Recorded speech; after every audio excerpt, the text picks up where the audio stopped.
Engraçado como funciona a mente dos desesperados. Você já reparou? Sempre que alguém está realmente apavorado com alguma coisa, essa pessoa faz questão de gritar para os quatro cantos do mundo que tá tudo bem. Imagina, nem ligo. Isso não me atinge. É tipo aquele ex que vive postando no Instagram que nunca esteve tão feliz, mas misteriosamente faz isso chorando no estacionamento do Habib's, 3 horas da manhã, ouvindo o Pablo do Arrocha. E veja só, essa regra universal da vida não falha nem nos altos escalões do poder. Quem está fazendo exatamente isso agora? Sim, ele, o nosso Lex Luthor da democracia, Alexandre Oglandi. O recado foi claro, espalhado na imprensa. Eu fui saber hoje lá no Supremo, é claro que o Alexandre de Moraes não está falando, está quieto, mas eu fui lá sondar ali o ambiente do Supremo e o que ele comentou com os amigos dele, que não está nem aí, podem tomar qualquer decisão, é um fato lá, dos Estados Unidos, e eu não tenho... Olha, não tô nem aí. Na verdade, ele desdenhou disso. Tá tranquilo, tá favorável, tá tão tranquilo que na sequência o cara surta e corre desesperado para acusar Eduardo Bolsonaro de conspiração internacional, tentativa de golpe e quem sabe até de estar tramando a 3ª temporada de Round 6. Porque é isso, meu amigo. Quem diz que não está preocupado, geralmente é quem já está colocando o nome na lista de oração da igreja, acendendo vela para tudo que é santo e preparando a desculpa para quando a casa cair.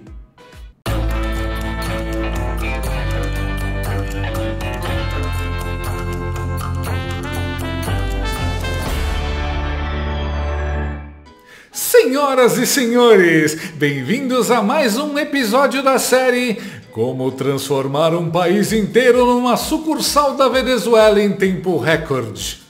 No episódio de hoje, STF versus Eduardo Bolsonaro, a treta que atravessa oceanos, continentes e sanções internacionais. Você piscou e pá, o STF já decidiu que Eduardo Bolsonaro tá condenado. É tipo aquele plot twist do Chaves. Você nem terminou de processar a treta e a dona Florinda já tá dando tapa na cara do seu Madruga. 5 ministros, 5 já disseram para Bela Megali, aquela que tira furo até da própria cabeça, que a condenação é certa. E olha, o inquérito tem menos de 24 horas de vida. Isso é o que eu chamo de justiça delivery. Chega mais rápido que pizza. Sim, meus caros, o crime hediondo cometido por Eduardo Bolsonaro foi falar que os Estados Unidos podem sancionar o Chandecir. Prendam este homem, soltem o Zé Dirceu, mas prendam este homem. O medo bateu tão forte no regime do Bananil que até o Paulo Gonet, o sósia do Cocada e procurador-geral da República que mais parece estagiário do Xandemar, resolveu mostrar serviço. Abre inquérito! Afinal, perseguir adversário político virou o esporte nacional. Futebol? Superado. Vôlei? Coisa do passado. O negócio agora é perseguição olímpica. Lá do outro lado do mapa, Donald Trump, aquele que Lula chamou carinhosamente de nazista, prepara o cinto, quer dizer, prepara sanções. E não é só contra o Xandirene não, o cerco tá fechando pro Bananistão inteiro. Os caras com a corda da forca do pescoço, pensando só em chamar o Eduardo Bolsonaro de golpista. Só que essa atitude de alguns togados pode se revelar mais inútil que uma mulher pelada tentando excitar o Felipe Neto. Segundo a jornalista de extrema esquerda e peguete do José Dirceu, Mônica Bergamo, aliados próximos a Bolsonaro esperam que Trump aplique sanções a Chandler Clayson nos próximos 10 dias. Eles trabalham com a possibilidade de as sanções serem aplicadas inicialmente apenas a Chanderleia e seus familiares.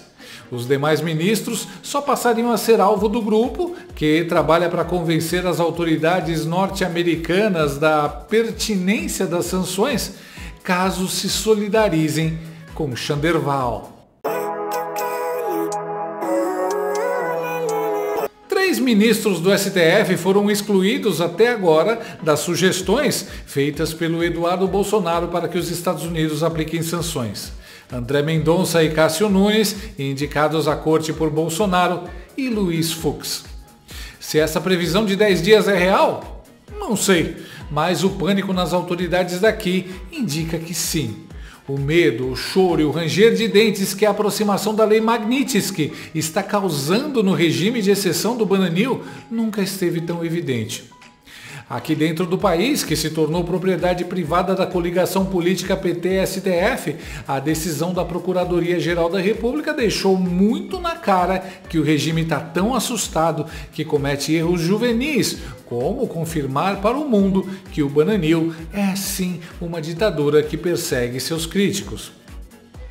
O próprio Eduardo deu uma resposta boa sobre essa situação na Oeste Sem Filtro ontem.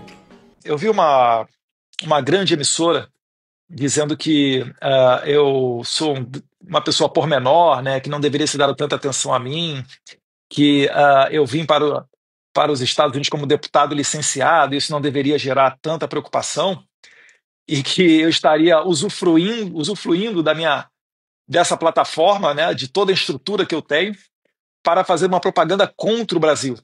Eu gostaria só de perguntar que estrutura que é essa, né? Que eu sou um deputado licenciado, eu perdi o meu salário, eu perdi os holofotes da tribuna da Câmara, eu perdi participação em comissão, eu perdi poder de voto. Então, quando eu deixo tudo isso de lado, eles já deveriam saber que com processo no Conselho de Ética, pelo amor de Deus, se eles estão achando que vão me pressionar, que eles vão me caçar, podem me caçar, Lindbergh Farias. Eu aceito, inclusive, um debate ao vivo com você, com Vossa Excelência, né? Porque não tem como eu retornar atrás. Vocês podem apelar para o que for. Isso só vai aumentar o tamanho da ação que a gente pode implementar contra vocês a partir daqui. Enquanto isso, lá fora, os pobres bois de piranha do Itamaraty, servindo de escudo para Xander Clayson, foram de joelhos pedir clemência a Donald Trump. Os idiotas não entenderam que a treta é política, não diplomática. E ao tentar achar uma solução diplomática para a punição, deram de cara com uma verdade mais assustadora ainda. Não é só o Eduardo Bolsonaro que está causando esse barata voa no regime. Elon Musk e as Big Techs também estão dando apoio às sanções contra os tiranos do Bananil. Mas claro, a maior preocupação do regime, além de perseguir dissidentes, é passar para a população a ideia de que está tudo bem, nada fora do normal, e os togados estão tranquilos.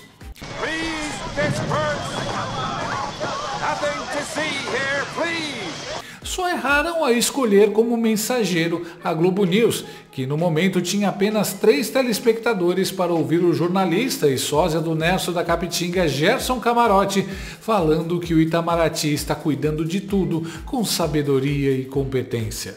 Isso aconteceu na semana passada, essa declaração do Marco Rubio, que é o secretário de Estado americano, provocada, é importante dizer, por um deputado republicano que é dessa mesma linha, mais ligada a essa extrema-direita que está se organizando no mundo.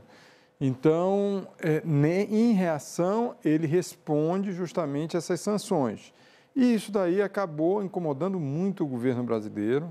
Inclusive, no Palácio do Planalto, o primeiro movimento era de uma resposta em relação à soberania do país, né? Que não deveria ter qualquer tipo de interferência no judiciário brasileiro ou nas instituições brasileiras. Isso está sendo feito do ponto de vista diplomático. Acabou que o Itamaraty, nesse momento, está conduzindo dessa forma, ou seja, as tratativas com interlocutores do governo americano do ponto de vista diplomático, dizendo que isso pegou muito mal aqui no Brasil. Essa é uma questão que está sendo colocada. Isso acaba também motivando ainda mais esse pedido de investigação feita pela Procuradoria-Geral da República, porque isso fica muito claro na escrita do Procurador-Geral da República, Paulo Gonet, que é uma tentativa primeiro, de intimidação, ou seja, o Eduardo Bolsonaro está ali tratando com autoridades parlamentares dos Estados Unidos, algumas autoridades do governo, para tentar criar uma pressão em relação ao judiciário brasileiro e uma interferência de fato, que é uma tentativa de influenciar no julgamento em que ele tem interesse direto, porque é justamente o pai, o ex-presidente Jair Bolsonaro, que está na linha de julgamento por tentativa de golpe de Estado no Supremo Tribunal Federal, já virou réu no Supremo Tribunal Federal. Então, ele está escalando exatamente esse tipo de confronto externo, ou seja, uma interferência de outro país aqui no judiciário, na justiça brasileira e na Suprema Corte brasileira. Pegou mal aqui no Brasil. Não pegou mal, não. Na verdade, os brasileiros estão separando a picanha e preparando o churrasco para comemorar quando acontecer. Mano, o Itamaraty já tá chorando antes de apanhar. Imagine o medo que devem estar os possíveis atingidos. Sabe o que pegou mal de verdade? A fraude da entrada do Felipe Martins nos Estados Unidos. O banimento do X por 1 mês no Brasil. O Lula chamando o Trump de nazista. A Janja mandando o Elon Musk se... O vice-presidente Alckmin se reunindo com líderes terroristas no Irã.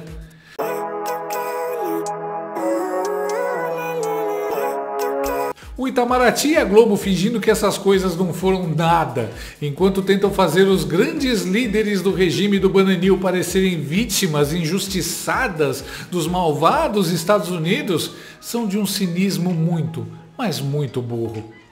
A prova de que essa narrativa não colou? Até a esquerdista Bloomberg riu do absurdo que é o inquérito contra Eduardo Bolsonaro.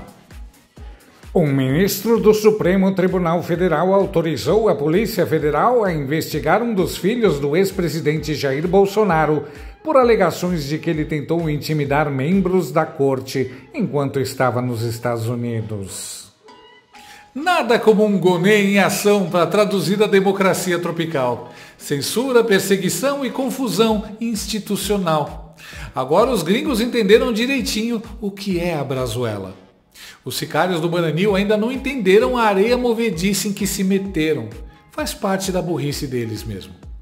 Mas, enquanto isso, a gente se diverte vendo essa turma se contorcer e tentar se livrar da situação. Assim como Gerson Camarote na Globo News, um jornalista Zé Ruela, que eu não sei o nome, tentou também meter na CNN essa história de não vai dar em nada. Mas não teve vida fácil e foi imediatamente rechaçado e humilhado pelo jornalista de verdade Caio Junqueira. Olha, eu não sei se vai chegar a algum lugar concreto. Agora, há muita preocupação por parte dos membros do Supremo Tribunal Federal com os desdobramentos, caso se aplique alguma lei restritiva. Agora, acredito que a diplomacia vai funcionar em algum momento e impedir que se chegue a uma situação dramática de punição a ministro do Supremo, porque, por outro lado, vai obrigar o próprio governo brasileiro a tomar também medidas duras contra os Estados Unidos. Então, acho que não interessa a ninguém o aprofundamento da crise. Não é impossível, mas é difícil que isso ocorra por conta das profundas relações econômicas, culturais e políticas que existem entre os dois países. Então, é um problema sério, mas eu acho que não vai chegar ao limite de uma punição ao ministro Alexandre de Moraes ou algum outro ministro do Supremo Tribunal Federal. Eu tenho a impressão de que, meio que o contrário, Murilo, eu tenho a impressão que vai sair alguma sanção para o Alexandre de Moraes, vai sair uma sanção para o Paulo Gonet. Eu tenho informação que foram entregues dossiês mesmo, assim, muitas informações sobre o curso do processo e vai de encontro também... Dossiês para os americanos. Isso, para os americanos, sobre a atuação do Gonet, do Fábio Schor, que é o delegado da Polícia Federal que investiga isso, e que seria no segundo semestre, antes mesmo da conclusão da trama golpista. Acho que o governo brasileiro não está preparado para enfrentar uma situação dessa, porque nunca enfrentou nenhum governo, muito menos o Supremo Tribunal Federal, que é acostumado... a não ter, por motivos óbvios, né, mas não tem ninguém acima do Supremo Tribunal Federal. Então, acho que vem algo forte e eles não saberão como reagir. E eles tendem a reagir como eles costumam reagir, dobrando a aposta, que é o que aconteceu hoje. E ok, tá tudo certo, é do jogo, mas em nível internacional não vejo a capacidade de reação. O nosso chanceler não fala com o Marco Rubio até hoje. Os Estados Unidos não estão nem aí para o governo Lula. Né? O governo Trump, a Casa Branca. Então é muito difícil, e eu antevejo, já ouvi isso também, talvez até retirada de embaixador, porque se acontecer vai ser isso. Itamaraty vai chamar a embaixadora nossa lá, a Viotti, em Washington, vem para cá, aqui não tem nem embaixador, no Brasil não tem embaixador dos Estados Unidos em Brasília, até hoje, ou seja, muito, muito difícil a solução disso daí. Se a CNN já jogou a toalha, é porque a sanção é inevitável. O porta-aviões da diplomacia gringa já está estacionado no Lago Paranoá. E os gênios que mandaram um fuck you, Elon Musk, agora estão descobrindo que a gravidade existe e ela não perdoa. Para enterrar de vez a narrativa de ataque à soberania nacional, a CNN até falou a verdade e relembrou o passado sujo da mulher do cara que está acusando o Eduardo Bolsonaro. É até um pouco feio, né? Se a gente pegar a cronologia toda, a companheira do líder do PT, que fez a representação, deu várias entrevistas a veículos de imprensa internacionais em 2017 e 2018, acusando o que estava acontecendo, acusando o sistema judicial brasileiro de perseguição política ao atual presidente da República que estava preso em Curitiba. Um dos ministros hoje do Supremo, que era advogado de Lula, foi à Europa denunciar perseguição política, que não deixa de ser a mesma coisa que Eduardo Bolsonaro está fazendo agora, a gente goste, concorde ou não. Ora, se pedir ajuda externa contra suposto abuso de autoridade for crime, olha, vamos pensar então em fechar Corte Interamericana de Direitos Humanos, Tribunal Penal Internacional, porque é justamente isso que se faz quando você se sente perseguido politicamente, tendo ou não a razão. Agora, estou com o Caio nessa e divirjo fraternalmente do Murilo, porque não percebo, por mais que Itamaraty e Departamento de Estado tenham hoje tênues ligações e interlocuções para debater alguns assuntos menores, o nosso chanceler e o secretário de Estado não se falam absolutamente. E a mensagem que parece chegar em Washington é que para dizer que aqui o Supremo e a PGR não agem como ditadores, então vamos investigar e quem sabe punir quem diz lá fora que PGR e o Supremo agem como ditadores. A diferença é que agora tem perseguição mesmo, e antes era só palhaçada. Fica fácil perceber a diferença olhando como quem faz as denúncias foi tratado nos dois casos. No passado, estrangeiros não acreditaram em Lula perseguido pelo judiciário e ficou tudo bem. Esquerda instruiu mal as denúncias que apresentou? Ou de fato não houve perseguição? Mas estão acreditando na perseguição atual. Houve comprovação da perseguição. A gente ver esses lampejos de sanidade vindo dessa turma da CNN chega até a dar um medo. A cagada do Gonê foi tanta que nem a imprensa está passando pano. Quando Trump venceu, ele falou em um dos seus discursos que teria uma gestão mais voltada para as Américas Latina e do Sul e que lavaria suas mãos em relação à Europa. O sistema apenas está caindo, atirando e vai piorar muito antes de melhorar. O mais engraçado é, quanto mais avançarem contra Eduardo Bolsonaro, mais poder de influência ele ganhará junto a países desenvolvidos. Eduardo Bolsonaro tem uma estratégia dominante, segundo a teoria dos jogos. Se os iluminados recuarem, isso fortalece o Eduardo. E se os iluminados avançarem, isso também fortalece o Eduardo. Em resumo, Eduardo só perderia se os Estados Unidos se retirassem do tabuleiro. E, no fim das contas, meu amigo, a vida provou mais uma vez aquela velha máxima. Quem mais grita que não está preocupado é quem está, sim, com as calças na mão. Olha para o Xandão, olha para o Gonê. Fizeram questão de espalhar para a imprensa inteira aquele papinho. Estamos tranquilos, não nos abalamos, essas sanções não nos preocupam. Tudo isso com a voz trêmula, suando frio e com o Itamaraty inteiro de joelhos nos Estados Unidos, praticamente oferecendo pão de queijo e tapete vermelho para o Trump. Mas não seguraram o personagem nem por 24 horas, porque na sequência veio o chilique oficial. Abriram um inquérito, acusaram Eduardo Bolsonaro de conspirar contra a pátria, mobilizaram a máquina do Estado, puxaram o cabelo, roeram as unhas, gritaram golpista! E claro, chamaram a Globo News para tentar apagar o incêndio, o que, sejamos sinceros, é como jogar gasolina na fogueira e acender com maçarico.